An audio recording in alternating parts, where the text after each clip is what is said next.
الشیطان الرجیم بسم اللہ الرحمن الرحیم رب اشرح لی صدری ویسر لی امری واحلل عقدۃ من لسانی یفقهوا قولی رب زدنی علما رب زدنی علما رب زدنی علما۔ تو سورہ فاتحہ آج ہم اسٹارٹ کریں گے۔ سورہ فاتحہ جو ہے قرآن کی سب سے پہلی سورت، لیکن یہ سب سے پہلے نازل نہیں ہوئی۔ اس سے پہلے 5 مختلف سورتوں کی کچھ آیتیں نازل ہوتی رہیں، جن میں سورہ الق کے بارے میں تھے، آپ سب جانتے ہی ہیں۔ دوسری بات یہ کہ سورہ فاتحہ کو سب سے پہلے رکھنے کا مقصد کیا ہے قرآن میں؟ کیونکہ یہ قرآن کا شارٹ میں یعنی کہ خلاصہ ہے، جسے ہم کہیں کہ وربلی ہم کہتے ہیں کہ بھئی کیا ٹاپک ہے اس قرآن کا، تو یہ اس کا پورا ایک خلاصہ جو ہے وہ سورہ فاتحہ ہے۔ تو فاتحہ لفظ جو ہے فتح سے نکلا ہے، کھولنے والا۔ تو یعنی کہ یہ سب سے پہلی چیز کیا ہے کہ یہ کھولنے والی ہے، یعنی قرآن کو کھول رہی ہے۔ ٹھیک ہے بات۔ اس کی آیتیں کتنی ہیں؟ 7۔ عربی میں 7 کو کہتے ہیں سبع، واحد، اثنان، ثلاثہ، خمسہ، اربع، یہ عربی کی گنتی ہے، جس میں کہ سبع کا 7، اور مثانی اس میں ایک لاسٹ ورڈ ہے، بار بار پڑھی جانے والی۔ اس کے مزید بھی نام ہے۔ سلمہ ایک نام آپ بتائیے، کیا نام ہے؟ اساس القرآن۔ اساس کسے کہتے ہیں؟ بنیاد۔ اس کی اساس بڑی مضبوط ہے، کیونکہ کسی چیز کی اساس کیا ہے؟ آپ کا دین کس اساس پہ ہے، کس بنیاد پہ ہے؟ آپ نے یہ کھولا، اس پہ کیا اساس ہے؟ ٹھیک ہے نا، اساس کہتے ہیں جڑ کو، بنیاد کو۔ رابعہ دوسرا نام کیا ہے اس کا، اس سورہ کا؟ ام القرآن۔ ام کسے کہتے ہیں؟ ام کے ویسے جو بیسک معنی ہیں وہ ہوتے ہیں جڑ کو۔ ماں جڑ ہے نا، ماں جڑ ہے، جس سے کہ پھر شاخیں، تنے اور پتے اور پھول نکلتے ہیں، اس لیے امی کہتے ہیں۔ ماں کو کیا کہتے ہیں؟ امی کہتے ہیں، ہم لوگ امی کہتے ہیں، نہ امی کہتے ہیں، ٹھیک ہے نا۔ ام القرآن، قرآن کی جڑ ہے۔ وجیت اور کیا نام ہے اس کا؟ لکھا تھا؟ ہاں نہیں، جو میں نے لکھوایا اس میں سے بتایا۔ الکافیہ۔ کیا معنی الکافیہ کے؟ کفایت کرنے والے۔ شافیہ معنی؟ یہ تو سب کو پتہ ہے۔ ابھی کوئی بیمار ہو جائے تو 11 دفعہ 7 دفعہ آپ سورہ فاتحہ پڑھیں، اور پڑھنے کے بعد جناب ہمیں ایمان ہے۔ دوسرا، فاتحہ کا مطلب ہوتا ہے کھول دینے والی، یعنی قرآن کو کھول دینا۔ اس کے بارے میں مزید ہم بعد میں پڑھیں گے، پہلے تھوڑا سا ہم بورڈ کی طرف آتے ہیں۔ 2-3 باتیں تھوڑی سی، میں زیادہ آپ کو میں اتنا الجھانے کی کوشش نہیں کروں گی، کوشش کروں گی سادگی سے ہو جائے۔ پہلا ورڈ آپ کو دکھ رہا ہے، اعوذ باللہ من الشیطان الرجیم بسم اللہ الرحمن الرحیم، الحمد۔ پہلا لفظ کیا ہے؟ الحمد۔ بڑا مشکل لگ رہا ہوتا ہے۔ عربی کی یہ خوبی دیکھیں آپ، اور مجھے اچانک دماغ میں آئی، میں نے کہا یہ تو بڑی خوبی ہے عربی کی۔ عربی کے اندر جو بیس لفظ ہوتا ہے وہ عموماً ہمیں معلوم ہی ہو رہا ہوتا ہے، ہماری اردو سے ملتا جلتا ہوتا ہے۔ وہ ہمیں پریشان کب کرتا ہے؟ جب اس کے شروع میں اور آخر میں ہم کچھ ایڈنگ کر دیتے ہیں۔ وہ کون کرتا ہے؟ اللہ تعالیٰ نے کی ہوئی ہے، اللہ تعالیٰ نے کی ہے۔ وہ ایڈنگ کیا ہوتی ہے؟ کہیں ضمیریں لگ جاتی ہیں، کبھی کسی چیز کا زور دینے کے لیے فا لگ جاتا ہے، کبھی سین لگ جاتا ہے۔ تو جب میں ان کو ہٹاتی جاؤں گی تو آپ دیکھ دیکھ کے ورڈ کہیں گے ارے یہ تو ہمیں آتا ہے بھائی، یہ تو آپ نے کیا بولا ہے۔ اب میں اگر اس میں سے ارے بھائی یہ تو ہمارا جانا پہچانا ورڈ ہے، یہ تو حمد ہے۔ حمد کے معنی تعریف۔ ال لگانے سے مقصد کیا ہے؟ ال لگتا ہے کہ تمام جتنی بھی ساری کی ساری مکمل تعریف۔ اب آپ کو پڑھے، آپ سے لکھا للہ۔ اب جن کو میں پڑھا چکی ہوں وہ بتائیں گے کہ لا، یہ تو لفظ ہے اللہ، یہ تو اللہ تھا، اب یہ للہ کیسے بن گیا؟ معنی کیا ہو گیا للہ سے؟ ہم نے پہلے جب پڑھا تھا پچھلی گرامر میں کہ لام کا مطلب ہوتا ہے کے لیے۔ اگر پیچھے ذرا سا یاد ہے آپ کو، لام جب کس لفظ کے نیچے زیر کے ساتھ آئے گا تو اس کا مطلب ہوتا ہے کے لیے۔ للکتاب، کتاب کے لیے۔ للکرسی، کرسی کے لیے. تو اب یہ کیا بن گیا؟ للہ. اگر میں یہ لام ہٹا دوں، زیر ہٹا دوں، اللہ کر دوں، تو اللہ ہے، اللہ تو ہم ہی جانتے ہیں. تو یہ للہ لام لگنے سے کیا بن گیا؟ اللہ کے لیے. اور ال لگنے سے کیا بن گیا؟ تمام. دیکھو کتنی خوبصورتی سے اللہ تعالیٰ نے حسن دیا اس عربی کو. ہماری ہی زبان کے ورڈ ہیں لیکن اللہ نے اس کو، جیسے دلہن ہوتی ہے نا، دلہن، میں یہی سوچی تھی، میں نے کہا ایک سادی سی لڑکی ہوتی ہے، ہم کہتے ہیں اچھا یہ لڑکی ہے، جب سج کے آتی ہے دلہن ہو گیا، یہ کون ہے؟ ہم پہچان نہیں رہے سے. تو قرآن ایسی ہی حسین اور جمیل اور خوبصورت زبان ہے جس کو اللہ نے اتنی چیزوں سے حسن دیا ہوا. اب سمجھ میں آ گئی نا؟ کوئی مشکل لگ رہی ہے؟ تمام تعریفیں اللہ کے لیے، رب العالمین. عالم سے نکلا عالمین جمع، تو تمام جہانوں کا رب ہے. سمپل، کوئی مشکل نہیں. الرحمن الرحیم، رحمان ہے، رحیم ہے. ال ہٹا دیں تو وہ رحمان بن گیا، ال ہٹا دیں تو رحیم بن گیا. ہمارے یہاں بہت عام طور پہ یہ لفظ مشہور ہے. مالکی یوم، یوم تو ہم بولتے ہیں نا، آج کون سا یوم ہے بھائی؟ اور اس کی جمع بھی ہمیں اسکولوں میں بہت پڑھا ہے، یوم کی جمع ایام ہے نا، پڑھا ہوا ہے سب نے. مالکی یوم الدین. اب یہ دین ہے، یہاں مشکل ذرا سا لگ رہا ہے تو تھوڑی تھوڑی مشکل ورڈ ہم یاد کر لیں گے. دین، یہاں یوم الدین جو ہے خاص مخصوص ہے قیامت کے دن کے لیے، جزا کے دن کے لیے. قیامت میں نہیں، ہم جزا کے دن کے لیے، جس دن فیصلہ ہوگا. جس دن جب یوم الدین لفظ آئے تو ہمارے ذہن میں یہ آنا چاہیے، قیامت یہ نہیں کہ دھاں دھماکہ یہ سب نہیں، خیال یہ آنا چاہیے کہ اب ہمارا حساب ہوگا، اب ہم حساب کتاب کے لیے ریڈی ہو جائیں. اب پوچھا جائے گا کہ کیا ہے. اب پھر گرامر آ گئی، بہت آسان سی بات ہے.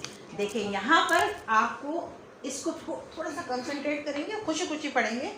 ایک بات اور یاد رکھ لیجیے میری، جب بھی آپ کو یہ لگے کہ میرا پڑھائی کچھ مشکل لگ رہا ہے، ایک دم آنکھ بند کریں، اللہ سے کانٹیکٹ لگائیں، پڑھیں رب اشرح لی صدری، اے اللہ میرے سینے کو کھول. خدا کی قسم کہہ کے کہتی ہوں، آپ کا سینہ ایسا کھل جائے گا کہ آپ کو لگے گا کوئی بتا رہا ہے آپ کو، آپ پہ آمد ہو رہی ہے، آپ پہ آمد ہونے لگے گی. بس اس سے کانٹیکٹ لگا دیجئے، ایک دم کانٹیکٹ لگا دیجئے. اللہ یہ بڑا مشکل لگ رہا ہے، ایک سیکنڈ کے اندر آپ کو آ جائے. نہ آئے تو پھر آپ اس سے کہیے ایاکا. یہ جو کاف دکھ رہا ہے یہ ہم پڑھ چکے تھے. کاف کا مطلب تھا زبر کے ساتھ آپ کا، آپ کا، آپ کی، زیر لگ گیا. یہ سب لکھا ہوا ہے آپ کے پاس، ٹھیک ہے، یہ بھی آپ کو سمجھ میں آ گیا. اب یہاں دیکھیں یہ والا ورڈ، اس سے میں آگے جا کے جب یہ دونوں بات کہوں گی تب آپ سمجھ میں آئے گا. اب یہ لفظ ہے نعبدو. کیا لفظ ہے یہ؟ صرف سمجھیں، ابھی صرف سمجھیں. اس نعبدو کا اگر میں یہ نون ہٹا دوں، عبد بن گیا. ارے بھائی یہ تو ہمیں آتا ہے، عبادت، عبد عبادت کرنے والا بندہ عبد. اور نون لگانے کا مقصد یہ تھا، یہ وہ ضمیر ہے جس کا مطلب ہوتا ہے ہم. جب بھی نون پہلے لگا دیا جائے گا تو ہم، نعبدو ہم عبادت کرتے ہیں. نشکرو کا، نشکرو پڑھتے نہیں اس میں ہم عشاء کی نماز میں دعا قنوت میں، تو نون لگ گیا. اب اس نون کو اب آپ نے جگہ میں ایک ہینگر میں لٹکا لیجئے کہ نون ایک جگہ لٹک گیا ہے، ایک تو کاف لا بالکل یاد ہو گیا ہے. اب اصل میں لفظ گرامر کی روح سے تھا نعبدو کا، نعبدو کا ہم عبادت کرتے ہیں آپ کی. کاف کا مطلب تھا آپ کا، آپ کی، ٹھیک ہے، صحیح ہے، آپ کا، آپ کی، یہی مطلب تھا نا. تو عربی بننی تھی نعبدو، تو لفظ ہونا کیا تھا؟ نعبدو کا ہم آپ کی عبادت کرتے ہیں، ٹھیک ہے. لیکن یہاں تو نہیں ہے. یہاں کیا کیا گیا، اس کاف کو اٹھا کے اللہ نے جب یہاں لگایا. اب آپ کو میں بتاؤں گی، اب آپ بات سمجھیں گے تو آپ بڑی خوشی ہوگی. مجھے بڑی خوشی ہوئی سوچ کے. آپ آئیں، مجھے آپ کا انتظار تھا. میں نے کیا جملہ کہا؟ مجھے آپ کا انتظار تھا. تو آپ کو میری کوئی فیلنگ نہیں سمجھ میں آ رہی، پتہ نہیں چلا کہ جو ہیں آپ جو ہیں خوش ہو رہی ہیں میرے آنے پہ، میرا انتظار کر رہی تھی، یا بیزاری ہے. اب میں جملہ جو کہوں گی آپ اس جملے سے سمجھے گا. اسما مجھے آپ ہی کا انتظار تھا. یہ جو لہجہ آ گیا، قرآن لہجہ ہے، قرآن کلام ہے، اللہ کی بات ہے، تو بات کیا سیدھی سیدھی ہوگی؟ میں کہوں ہاں بھائی کیا بات ہے بچیا آپ کیوں آئی ہیں، آپ کہیں گے عجیب آدمی ہے روبوٹ کی طرح بول رہی ہے. جب تک میرے ایکسپریشنز اس کے ساتھ نہیں ہوں گے میری بات میں وزن ہی نہیں ہوگا. جب یہ کاف عربی میں اس کو حسر کہتے ہیں اٹھا کے یہاں پہ لگا دیا جاتا ہے، اب کہہ دیا ہے اللہ ہم آپ ہی کی عبادت کرتے ہیں. یہ جو ہی آ رہا ہے جس سے مجھے یہ جھرجھری آ رہی ہے بتاتے وقت، اس ہی کو فیل کریں آپ اپنے اندر. ایاک نعبد، اتنا بڑا کمٹمنٹ کر رہے ہیں ہم اللہ سے. اے اللہ ہم آپ ہی کی عبادت کرتے ہیں، ہم کسی کے پاس کیوں جائیں. وَإِيَّاكَ نَسْتَعِينُ، نون آپ کو بتا دیا ہے میں نے ہم ہیں، ہم آپ ہی سے مدد. استعین عین کا مطلب ہوتا ہے مدد، ہم آپ ہی سے مدد مانگتے. کیا خوبصورت یہ آیت ہے. جب پریشان ہو، جب گھبراہٹ ہو، اس کو فیل کر کے اس کو اس لہجے کے ساتھ پڑھیے. خدا کی قسم ایسا دل کو سکون ملے گا کہ آپ پھر کہیں گے ایاک نعبد و ایاک نستعین. صراط، صراط کہتے ہیں راستے کو. الذین، جو لوگ، وہ لوگ، ہم نے یہ بول دیا تھا. انعمتا، نعمت. ہم نے تین لوگ پڑھے تھے ضمیروں میں. ایک وہ ہوتا ہے جو غائب ہوتا ہے، ایک وہ ہوتا ہے جو سامنے مخاطب ہوتا ہے، ایک میں ہوتی ہوں جو کہ بات کر رہی ہوں. تو ہم نے کچھ لفظ ہمیں تھوڑے سے آپ کو یاد ہوں گے کہ تا جو ہوتا ہے عموماً انتا، انتی، آپ، اور ہوا دوسرا، اور میں انا ہوں. تو اگر ہم ورڈ نکالیں تو جو سیکنڈ پرسن سامنے والے کے لیے عموماً کاف اور تا ہوتا ہے. تو یہاں پہ اللہ تعالیٰ کے لیے تا اللہ تعالیٰ کو کہا گیا ہے کہ آپ نے انعمتا، میں بولوں آپ سے انعمتا آپ نے انعام کیا. ٹھیک ہے، انعمتی خاتون کے لیے آپ نے انعام کیا. تو یہ جو تا ہے یہ والا، اچھا ہم نیچے چلے گئے کیا؟ ہاں ہمیں صراط المستقیم پہ آنا تھا. چلے چلے، معافی کوئی ایسی بات. ایاک نعبد و ایاک نستعین، اہدنا، ہم صراط پہ چلے گئے، ہم اہدنا مس ہو گیا. اہدنا، اب یہ نا کیا ہے؟ زمانہ ہے نا، ضمیر ہے نا. ہم جیسے نون ضمیر تھا ہم، اسی طرح نا ضمیر. اب دیکھیں میں آپ کو بتاؤں گی، آپ کہیں گے ہاں بھائی یہ تو صحیح ہے. ربنا کیا مطلب تھا؟ اے ہمارے رب. یہ تو ہم 100 دفعہ بولتے ہیں تو نا ہے. یہ چھوٹی چھوٹی زمینیں 2-4 درس کی پریکٹس سے آپ کو خود یاد ہو جائیں گی. کوئی بیٹھ کے آپ کو رٹے لگانے کی ضرورت نہیں پڑے گی. اہدنس، ہدایت دے ہمیں، صراط راستہ، مستقیم مانے سیدھا. تو کیا مطلب ہو گیا؟ ہمیں سیدھے راستے کی ہدایت دے. صراط الذین، راستہ ان لوگوں کا، انعمتا انعام فرمایا، علیہم،